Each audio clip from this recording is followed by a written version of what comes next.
Program is the active center.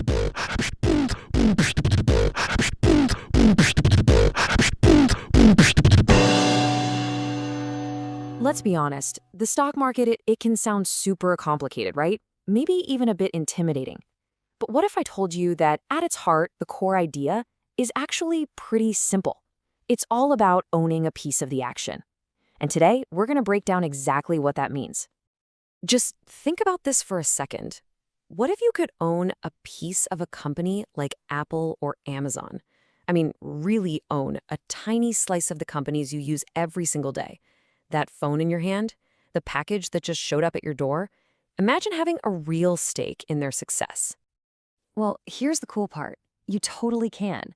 And you know what? The whole idea behind it is way simpler than you probably think.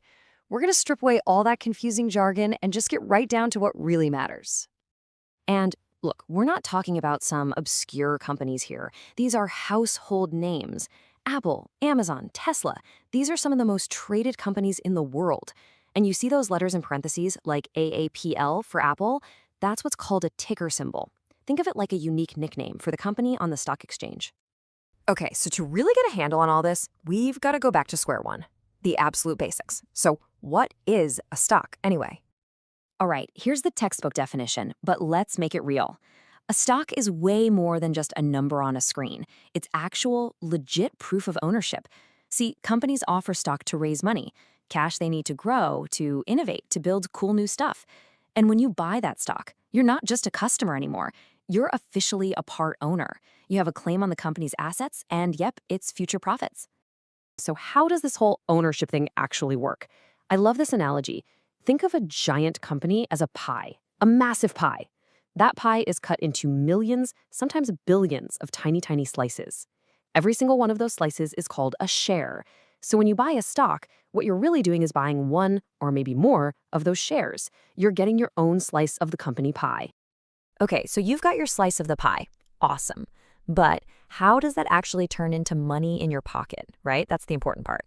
Well, there are basically two main ways you can profit as an owner. First up, we have capital gains. This is probably the one you've heard of. It's the classic buy low, sell high idea. It's super simple. Let's say you buy a share for $10. The company does great, and now that share is worth $15. If you sell it, that $5 difference, boom, that's your profit, that's your capital gain. And the second way, that's through something called dividends. Now, think of dividends as a reward for being an owner. When a company is doing well and making a profit, sometimes they'll decide to share a piece of that profit directly with you, the shareholder. It's a cash payment, like a little thank you, a bonus for being on the team. But wait, it gets even more interesting.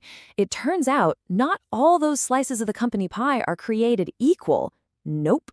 There are actually two main types of stock, and believe me, they come with very different perks and responsibilities.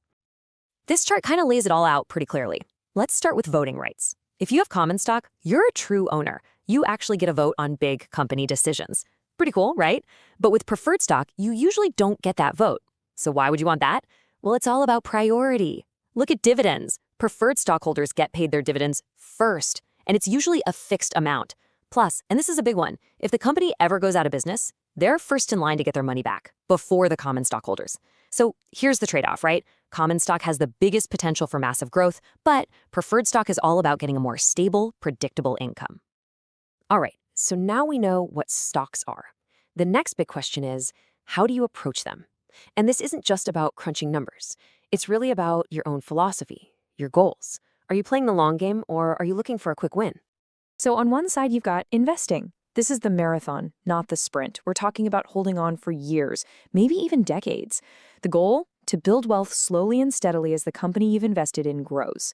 Then, on the complete other side of the spectrum, you've got trading. This is all about the short term. Traders are trying to make a profit off the day-to-day or week-to-week ups and downs of the market, those little price wiggles. It's about getting in and out quickly. And even inside the world of trading, there are different flavors. You've got day traders. These are the real sprinters, buying and selling all in the same day. Then you have swing traders who hold on for a few days or weeks, trying to catch a price swing. And they approach it differently too. Some are informed traders, living and breathing data and charts, and others are more intuitive. They rely more on their experience and, that gut feeling. Okay, we've covered a lot, right? From what a single share is all the way to the difference between investing and trading. So after all that, what's the one big takeaway here? What's the most important thing to remember?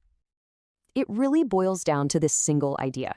Before you even think about putting a single dollar into investing or trading, you have to understand the basics, the fundamentals. This knowledge, it's your foundation. It's what gives you the power to make sense of all this and really take control of your financial future. So now you know the building blocks. The question for you is, if you were to step into this world, what kind of player would you be? Would you be the patient investor, kind of like planting a tree and watching it grow over the years? Or would you be the nimble trader, dancing with the market's daily rhythm? There's no single right answer. Each path has its own risks and rewards. But the important thing is, now you know the rules of the game.